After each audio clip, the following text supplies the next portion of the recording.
Good morning, good afternoon, good evening, depending on your time and depending when you're going to be seeing this video.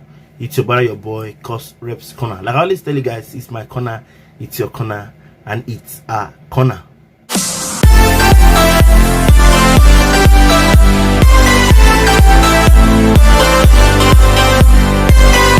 Few weeks ago, let me use the word weeks because I don't know when I'll be posting this video.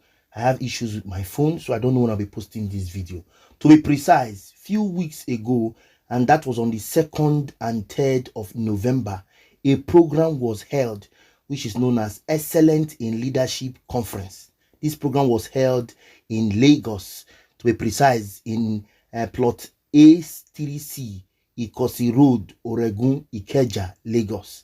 I tell you, I was very happy to have watched some part of this video, and I said, no, I have to share it. Two persons caught my attention. That's talking about the BOVI UGBOMA and our sister, Professor Ellen Paul. If you remember, if you are conversant with my channel, I have shared us something about what Professor Ellen Paul said. If you have not seen that video, go to my channel, you will see it. But today, I want to talk about what BOVI said. I tell you, what BOVI said was among those things I usually say when I was in secondary school. It was as if BOVI brought out what I have kept in my mind for years, and I was very happy. I had seen this video, but like I said, I was having issues with my phone, and I said, no, if I don't not share this video, my mind will not be at rest. I said, no, I must, no matter what it takes, I must look for a phone and share this video. I just fixed it and I said, no, let me do it first before I forget. And that's why I'm here. I will not want to talk much. The video is already long on its own. I just want us to sit back and hear what the comedian BOVI said. For those of us who don't know, BOVI is a comedian, a writer, a script play, and an artist too. If you don't know, please know that he has done well in the comic scene together with the likes of OK Bakassi, Basket Mouth, AY, and the rest of them. Okay, so if you don't know that, please go and check BOVI UGBOMA. He's very funny. I tell you, you will like what he is doing. But for this program, I was shocked that BOVI could talk like this. You will not understand. Let me not just talk much. Let me allow us watch this video, and at least please tell me what you feel if he said what was wrong or right. Because I, for one, suffered what he said in school. I don't know if you suffered that too, but please tell me in the comment section what you think. Okay, having said, I want to thank you all for always watching my content. I appreciate you for your comments. I appreciate you for your reactions. I appreciate you. For those of us who have not subscribed or follow us in our social media platform, please, I beg you, subscribe, like, comment, and share our video so that we can move this ministry to the permanent. Okay, come away next time to see me on your screen, guys. I leave us with this video of BOVI UGBOMA, who said something in the Excellent in Leadership Conference that took place sometimes last month. Okay, just please sit back and hear what he has to say. I tell you, you won't regret it. Please give me your feedback in the comment section. Let's go and watch together. I will be with you while we are watching it together. Let's go and watch. Okay, let's go. Gentlemen, please welcome our next speaker, BOVI UGBOMA.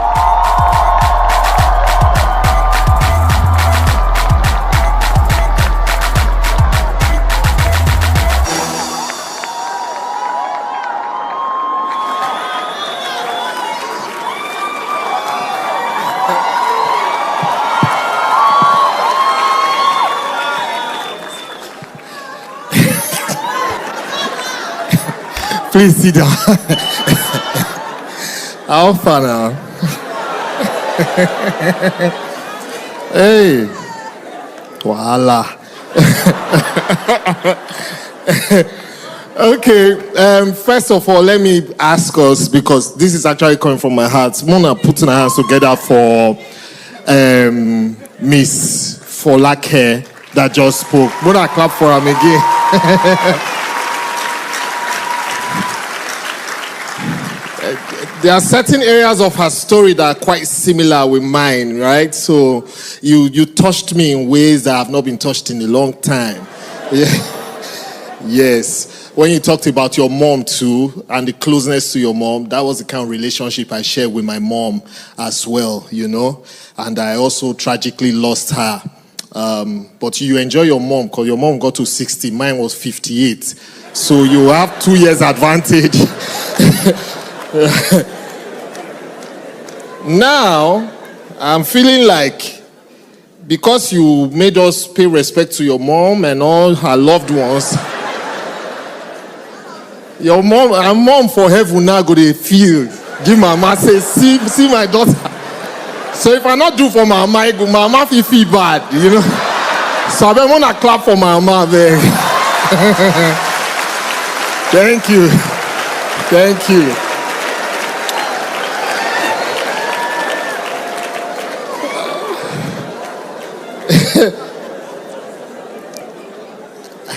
I've not done this type before on this scale, you know.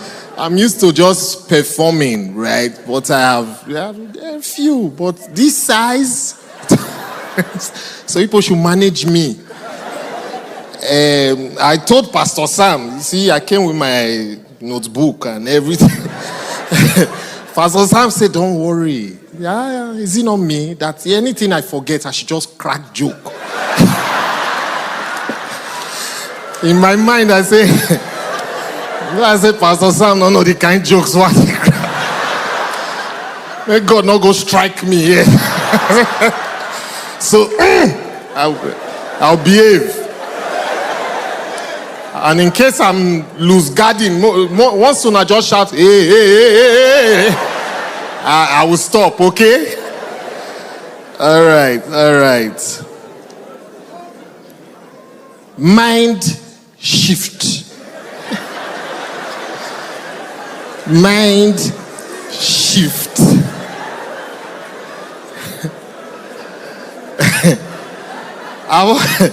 I've always been fascinated about how the mind works, right? So this area I delved into today, what the things I'm going to talk about. I'm very happy I chose this area because I wanted to talk about us as individuals and what we're capable of. But luckily for us, Miss Folake spoke in that regard, right? So I'm going to tell us some stories. Let me start with some stories. Because like I said, I've been fascinated about how the mind works. And the more I delved into this topic, the more I realized that 45 minutes cannot deal with the topic. 1 whole day cannot deal with the topic. 1 year cannot deal with the topic. You know why? The mind is designed to just be thinking and shifting. We cannot exhaust this topic as a matter of fact. But you see, like I said, from a very young age, I've been fascinated about the mind and how it works. When I was 17, story number 1. When I was 17 years, my mom took me to a revival service. It was the 3rd year in a row we were going for that service. After the service, I told my mom that there's a prayer they prayed that I'm never going to pray again. She said, which prayer is that? I said, they say we should pray to break the chain of generational curses. She said, I said, yes. I prayed it when I was 15, prayed it when I was 16. This year now I'm 17, I'm praying it again. She said, why? Why will I not pray it again? I said, because, except say God not a year. I don't see why I should repeat the prayer after 3 years. Break the chain of generational curses. Is it that when we don't pray, break them for night, devil go carry welder, come weld the chain, join again. So I told her, no more. I'm not praying it again. I just turned 44. I haven't prayed it since I was 17 again, because I believed completely, you know, and shifted from that thought process. When I moved to Lagos, sometime around 2004, I just did with my uncle, the Jaye. So my mom came to visit, then we were driving past Kudirat Abiola Way, and she saw Daystar Christian Center. She said, which kind of church is this? Which kind of name is Daystar? This church, they will just be playing in the church. You will know it's play and groove that is in their mind. So, in my mind, I just registered, say, church, the way that they play, we go. I say, they go that church. You know? Because my mom was a staunch Anglican, you know, staunch one. So that's why I go to the church to go play. You know, attended a few programs. But before you know, I started loving what I was seeing. So the next... Okay, clap. So the next time I visited... my mom visited Lagos, I told her that, that church that they play, that's where I'm playing now.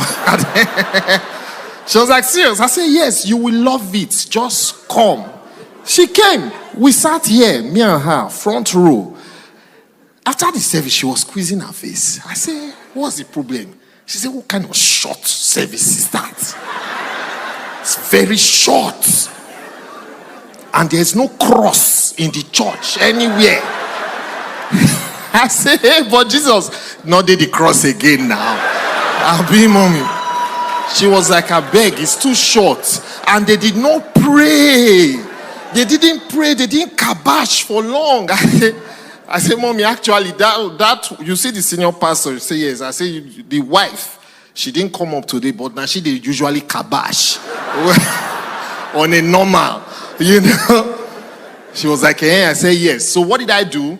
After every service, then we used to line up to buy the CDs. Right? So I will buy them and send to my mom. And gradually, one day she just came. She was like, I hope you are still going to that church. I hope you are there. I said, yes. She said, then I hope you need a spiritual father in the church. I said, you won't take her to the level 1 or plan. She said, no. Little did I know, the next service she attended, she marked faces. Then when I had my baby's naming ceremony, Pastor Godwin was the one who came for me. I spoke to him and he said, sure, why not? So she took him to a corner and said, please, I need you to be his spiritual father. So Pastor Godwin call me like spiritual father. And Pastor Godwin not too senior me. My spiritual guy man. You know? So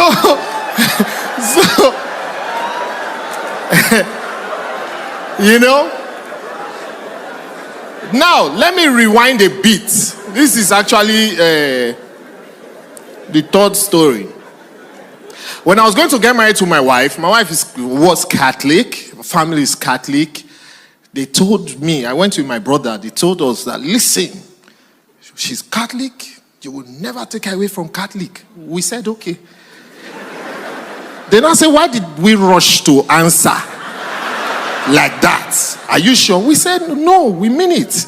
My brother said, Shebi is God they worship there. They say yes. And we too is God. So anywhere is fine by us. You know?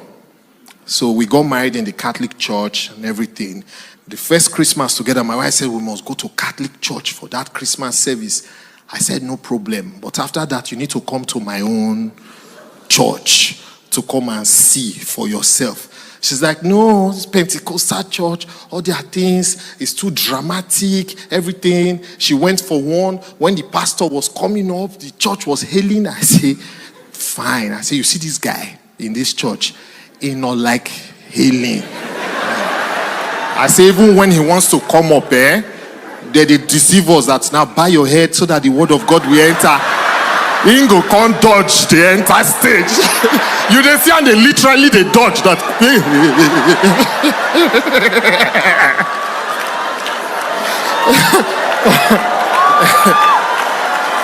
Am I lying? So I told my wife, just come and see for yourself. You will like it. And she came, and by the special grace of God, she can't go to church past me, self. She loved what she saw, right? Now, why did I tell us these stories? It's because they are some of my triumphs when it comes to convincing people to change their minds. You know? I just showed them the ways. But there are areas I also failed as well. When I started dating my wife, into our early years in marriage, one common thing used to happen. My wife and her sister, anytime they clash, I would sit them down. I would ask my wife what happened. she will tell her version. I ask her sister. Sister will tell her version. And believe you me, it is two different versions entirely. So I used to say one person is lying or one person is mad. You don't understand. When I say two different versions, they are sitting. So this one is talking. This one will say, hey! When? Then when this one talks, this one will be like, hey! When? And that was the light bulb in my head of perspective. So sometimes when some people seems like they are lying, it can be psychological, it can be trauma. But I realize that the mind locks like a missile. Once it is locked, there's nothing you want to tell that person. You know, the mind is tender, it can grab information, but when it chooses what it wants, it locks. So that's what I realized, and I started to talk to them, try to make them understand that life is not like that. Now, if as individuals our minds lock like that, it also means that when a group of people think in a certain way, that is what gives birth to culture. You agree, right? Once you share the same values, the same mind, the thought process and everything, that's what gives birth to culture. So, why should culture change? Like I said, the mind is always thinking. It's an endless topic, right? As human beings, you will realize that from the day you were born till now, there are things you have done differently as an individual. Even though it's the same in some process, some things you just change because you get bored. Man was created to create. Man was created to move. Man was created to change. So when we say to break certain cultural barriers, it's very necessary because nothing stays the same forever. Nothing. And there are certain things that if we don't change them for the better, they will change for the worse. Because nothing stays the same. In fact, I have searched my brain to find out that since I was younger, now I'm getting old, what has stayed the same? The only thing I know is St. Louis sugar.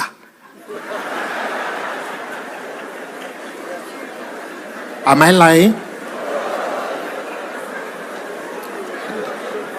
The packet, the size, the color, the logo, everything about it is the same. Apart from that, every other thing changes. So there are certain cultural practices that are bad. Over time, they have changed. You know, time was when in certain places, they used to kill twins. Once you're born like this, now two, pia, pia. Right? Before I continue, you will agree with me that Nigeria is such a plural nation. We have maybe over 250 different cultures because we have different languages. You agree, right? So there are certain cultural values I share that many of you here don't share or practice or agree with. So yes, there used to be killing of twins. It changed.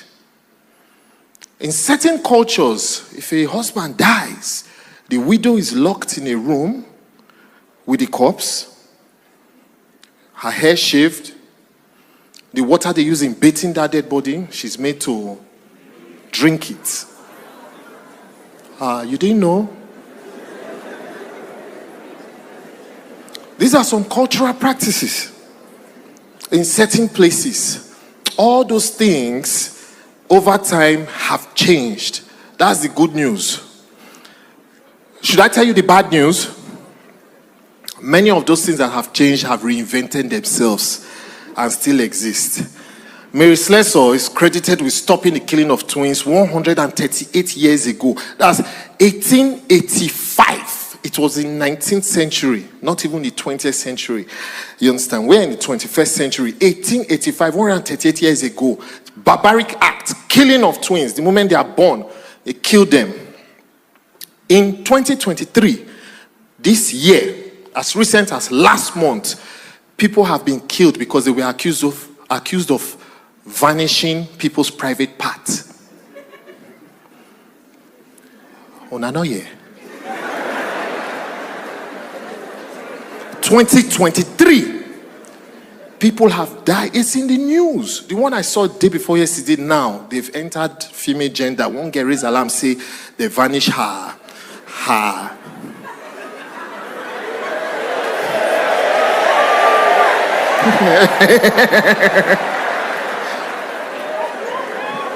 Are you seeing the kind of things people are thinking about?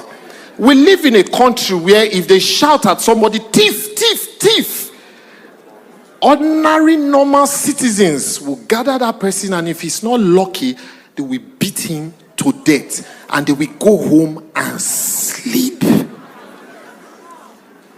Are you seeing the kind of thought process? So some of these things have come back. So I started to think, what could be responsible for some of these practices? Number one, lack of information. Information is knowledge. Lack of information, lack of knowledge. I was sitting here one day when Pastor Sam preached and said that many centuries ago, when the early man tried to cross the river in some places and he drowned, they built a bridge. In some other parts of the world, when they tried to cross the river and they drowned, they started to worship the river. You remember, say you talk that in Abi?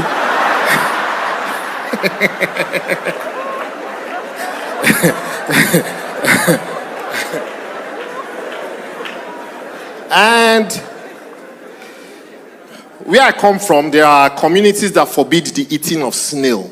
But I eat snail, right? And one day my friend just, when I told him that, I have people who forbid eating this thing, it's forbidden in our place. He said it's not surprised. I'm like, where did that come from? He said somebody probably had an allergic reaction maybe 200 years ago. And that fear, lack of knowledge, they just said, you know what? We forbid it. Number two, that is most likely responsible for these type of things is poverty. Yeah. Unfortunately, poverty plays a major role. Because a woman dies and loses virtually everything. Because they will say, according to their culture, and the man's brothers have to play a role. They will start taking the property. And she has children. She needs to shave her hair. She needs to do this, do that. If a man is rich and well-to-do and his brother dies, I don't think he will be interested in his brother's property. The lack of information too, those things have changed in many places to show you that it's not really cultural, or it's not a culture that should exist. Do you know till today some women still go through some of these horrors I talked about? But the ones who don't go through it in those communities, what did their husbands do? They wrote a will and got a lawyer. Yeah, so if you come and quote tradition, they will quote law for you. And law can send you to jail. So it's simple, lack of information, but the presence of information, the presence of that knowledge helps to refine some of these cultural beliefs, these cultural practices and all. And then poverty has a major role to play. Do you know that before, in most cultures, bride price is a symbolical thing that you drop, 10 kobo, 20 naira. But now it's very commercial. It's poverty. In some communities, if you are a master's degree holder, they have your prize. If you are a PhD holder or professor, hey, you go pay, tire. Those things, you know, these are cultures that is poverty. That's the truth. Now, should we be custodians of our culture? Yes, but we should be for the ones that are beneficial to the people, that is making us a better people.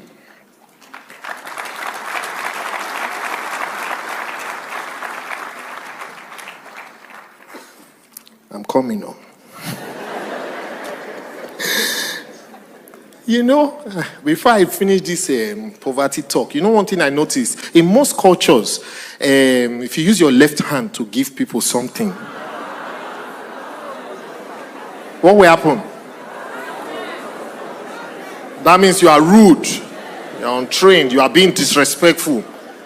I've never seen anybody that they gave $10,000 with left hand. And I say, no.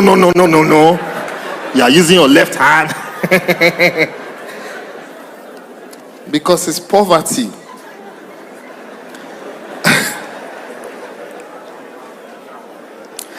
But does it mean that if we get rid of poverty, some of these crazy practices will go away?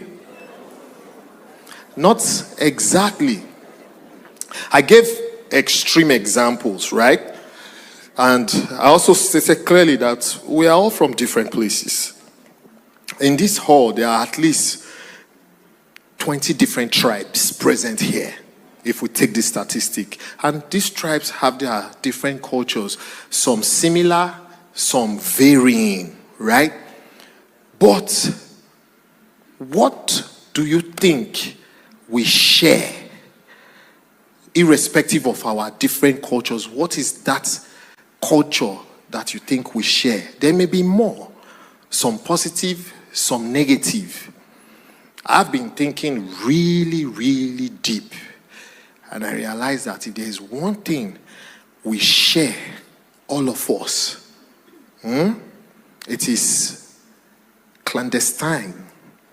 It does not meet the ordinary eye. It is there, but it's just evasive. It's hidden in plain sight. It is the culture of shame.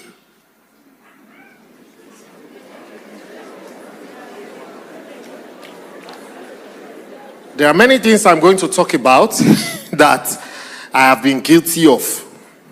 Some I am still guilty of. So if stray bullet hit you, don't take it personal. The culture of shame. We practice it with ease and we don't even know. Shame and shaming. That is one thing all of us, irrespective of gender, culture, age, we all practice that culture of shame.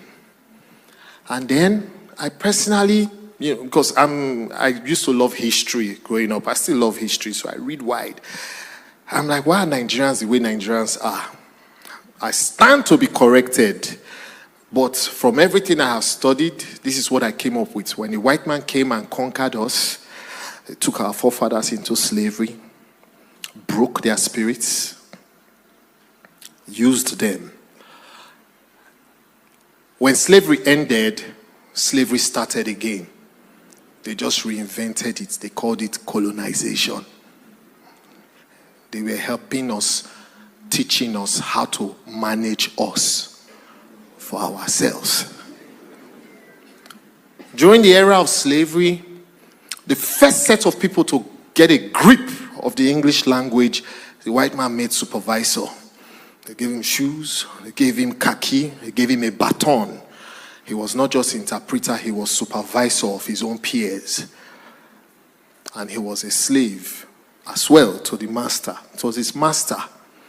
Do you know that anything that is given to you, whether you like it or not, there comes a time you will start to give, because you cannot give what you don't have. And what you have, you were given. So the system of abuse was born that time. We started to see ourselves like, okay, because I don't want to be a slave, I'm a free man. And how was the free man that granted you your freedom behaving to you? So we started to behave like that to ourselves. When colonization came, they were helping us, and they started to do what I call triangulation. Talk to your people. They are not doing, this is what they should do, this is what they should do. So we borrowed many of their cultures, but the one they were not using as a system, they gave us, and that is shame. This thing is so broad, I wish I can really break it down.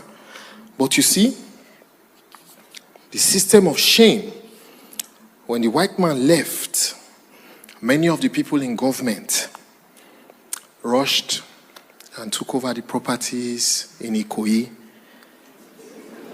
So till tomorrow, Ikoyi is the most expensive place to live. I hope you are aware. It's not because there's anything special about Ikoyi. In fact, it has some of the narrowest streets.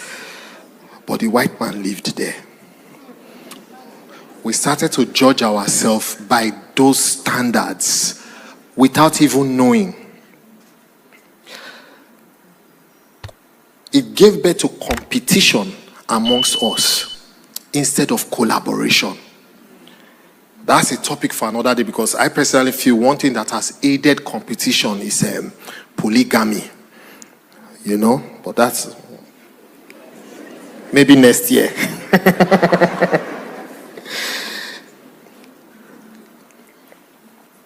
When you tell your child or your friends about the position they carry in class, you are indirectly breeding shame, because only first mattered to us.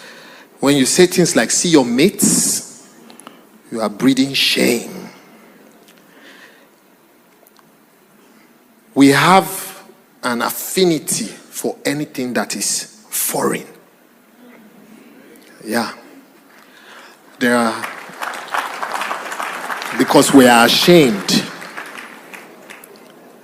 There was a shirt I wore one day. One of my rich friends saw it. Man, this is your shirt. We'll be the dance somewhere. I said, man, this is your shirt. I said, yeah. It's like, man, where did you get this? I said, now my tailor for Nigeria. He was like, oh, okay. Because it was not foreign. But when he saw it, he saw the quality first too. But the moment I said, here,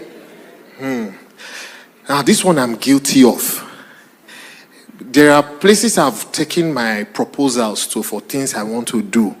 The difference was that I just look for one white girl, follow body. When I go with Una, they distress us. But just add a white girl to the team, they pay attention to you.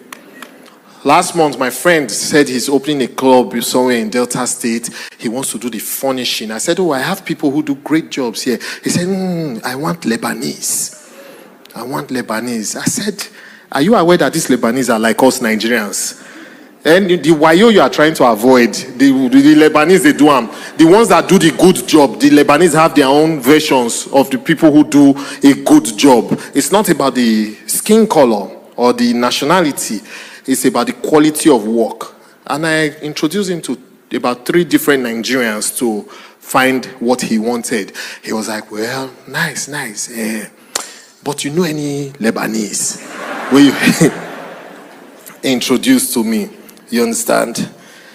One other area where we practice shame without knowing is, these days they say there is age shaming. Say young people, they age shame people. It's because we, the old people, caused it. There's a phrase we always use when an argument gets heated up. I'm not your mate. You understand? It's born out of shame. Why do you want to bully somebody into respecting you or understanding you? It is that shame that has made every godfather quarrel with his godson/governor in Nigeria. No, not be wicked starter more. I'm not saying not be Imam Fubara starter. It don't they happen, they come from the days of Adedibu. Shame has made us crave power. And it has made us mistake power as an asset you can own. Now still here, I sit down where Pastor Sam talk within your light my head one day. He say power is a stage. You will come, you will climb it. When you finish, you will go.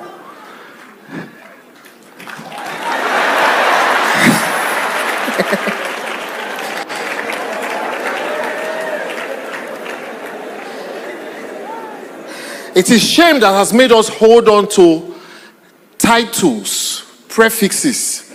No disrespect to those who earned it. But do you know today there are people who answer doctor that are not PhD holders? Yes. Everybody's looking for a prefix just to make their name have some heft in their mind. You understand? It is shame that makes us shame our women. You are single at 40, they are shaming you. You are divorced at 40, they're shaming you. You don't have a child at 40, they're shaming you. You have a child at 40, they're shaming you. You have only female children, they're shaming you. Shame now makes us hide things that naturally shouldn't be hidden. Even when COVID ravaged the world, I have friends who caught COVID and pretended and hid. Well, they were supposed to hide, but after that, they come and say, no, me, no. They cough, he said, no.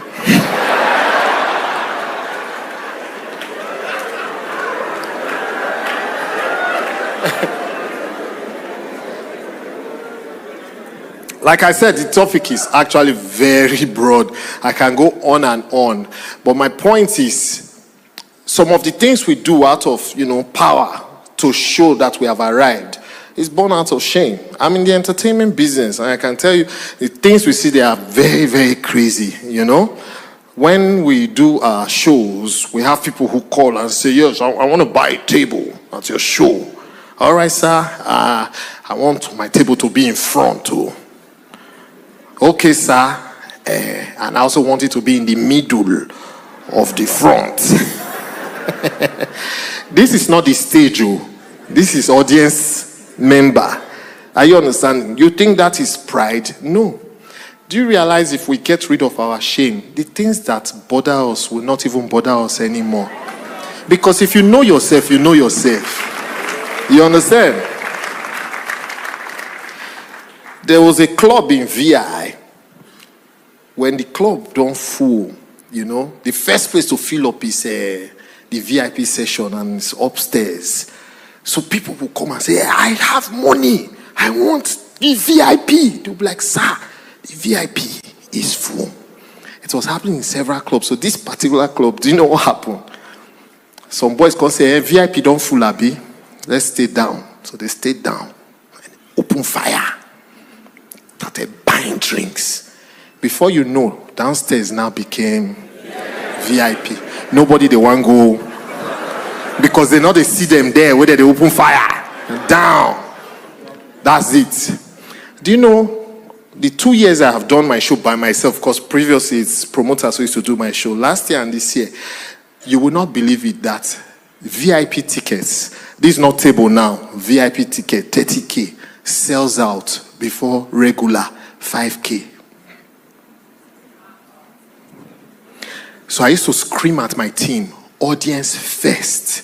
They'll be like, hey, let's add chairs in the back. I said, I want people who bought VIP, when they look at how good regular sitting is, they realize it's pretty much the same thing. So like here, we do big screen, here, big screen. Any corner where you did, my image, they enter you, as if I'm performing in front of you. Standard.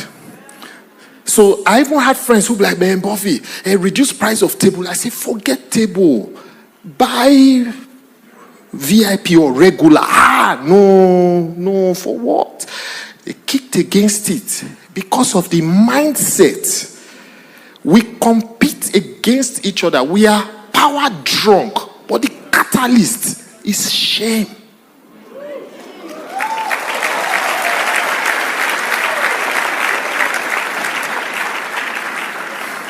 So can we change it? There's good news and bad news. Which one do you want to hear first? I go good to hear the bad news first. So. The bad news is that when it comes to changing it, from the age of 30, let me just put it at 30 and above, it's too late. Remember what I said about Miss Folake? She talked about, she addressed individuals, how to change yourself, your mindset. But as a system, we need that group mind change.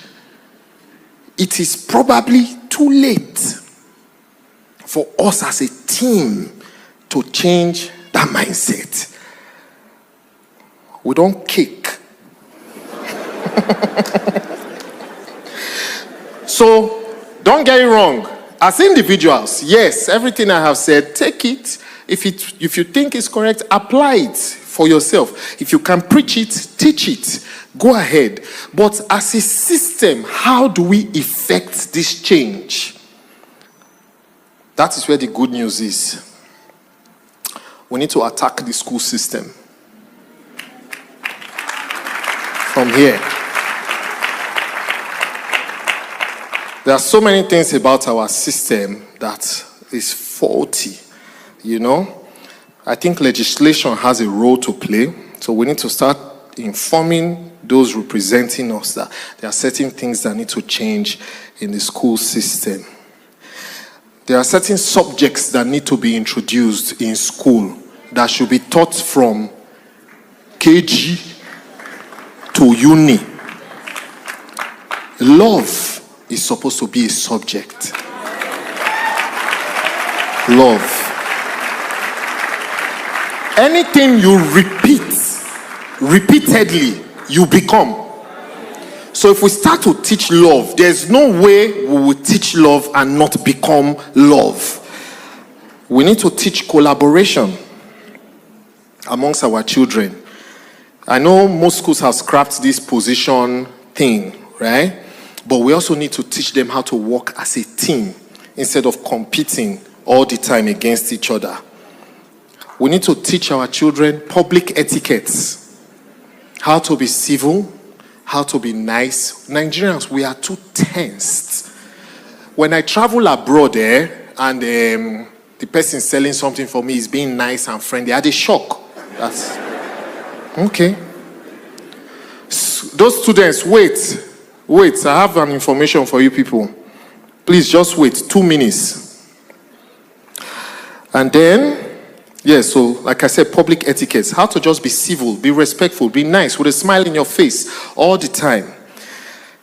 We need to teach our children to read wide. Let me tell you how I now found out why I'm different. I went to rough schools, so I'm rough, but my saving grace, my mother was a librarian.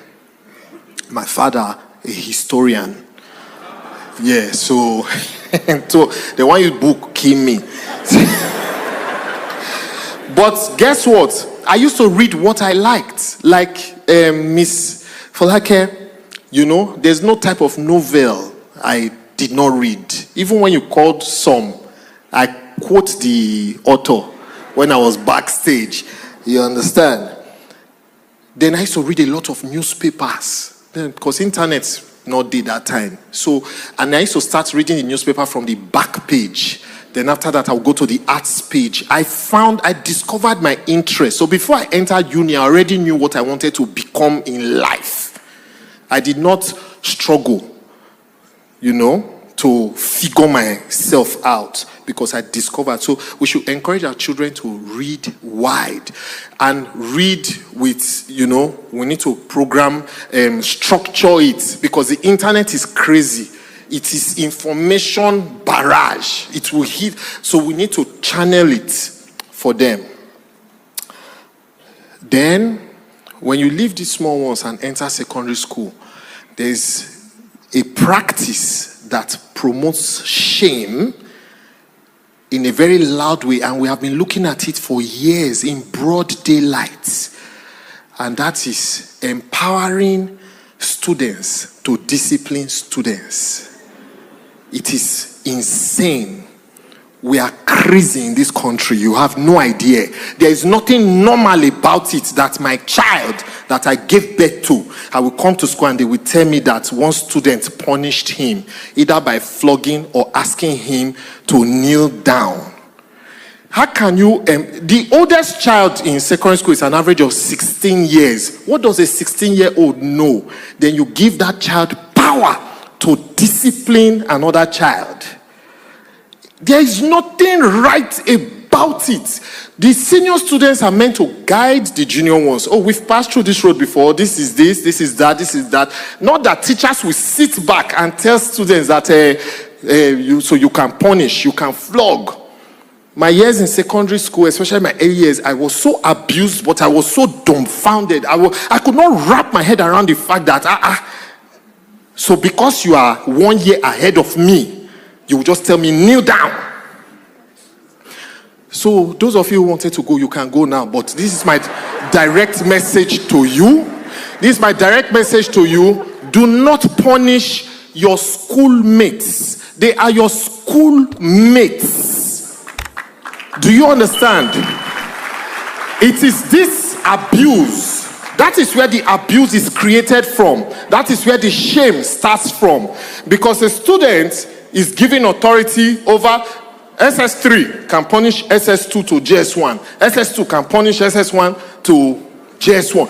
And like that, and so on and so on. When these students graduate from secondary school and enter university, they are looking for that power. So the bully goes and he joins a confraternity, right? And the ones who were bullied and could not bully looks and says, man, I can't be open like this because now you are not even wearing uniform. Your own mates, they won't bully you. So he too joins a confraternity. Then they graduate from university and enter the society, and everybody's looking for how to maximize their power. Are you understanding? I don't know if public schools still do it, but you see this idea of waiting till SS3 before you wear trouser. Because in our time, it was a thing of bragging that a senior student, you're on trouser. Fabric. SS2, they not born you well. That you are in SS2 or any other lower class, then you wear trouser. This is part of the problems. You get what I'm saying? So yes, it should be abolished completely. Students punishing students, that is. You know, students punishing students. Finally, I've brought light to this thing. I will round up with this. I've brought light to it, the criticisms and all. It's good to criticize the system. If you follow my shows, you realize what I'm doing is I'm basically shining the spotlight of what is happening in everyday life. You know, lampooning the system. But you see visa on arrival. Now that one shocked me past. You know why? When I made visa on arrival, I wrote it, I thought about it. I said, you know what, let's give this thing life. So, you know, Accelerate TV was like, yeah, you create this show for us. I said, sure, why not? I created a show for them. I was thinking it will now make those in civil service feel bad. That, is this how we do? When they see me, they say, you! And today we must suffer you. The people you are suffering, and we will do you back today. I say, here? So I created a character to now checkmate all the visa officers in visa on arrival. Right? When I started to study the comments on YouTube, majority of people don't like her. They say she did spoil show for them. I was shocked. So they say she did spoil show. Are you seeing how we are thinking? These people watching this for entertainment value now. She's stopping people from taking bribe, stopping people from not taking their work serious and all that. But majority of the comments are like, fine girl, we like her. But she did spoil show. This girl has come to spoil the show. Okay. So then I now realize that just criticizing, when you keep telling people this is what you are doing wrong, this is what, you force them into defensive mode. You know? So what I did is I now created another character. So we criticize, then we now show how it should be done. So that character, she's crazy. She's crazy, she insults, she embodies her colleagues. But guess what? She does her job.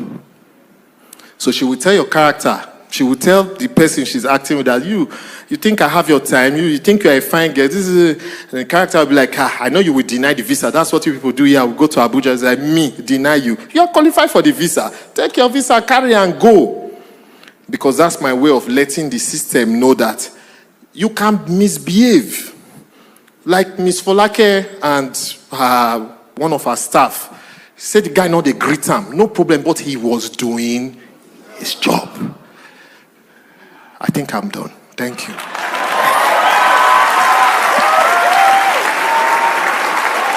Thank you.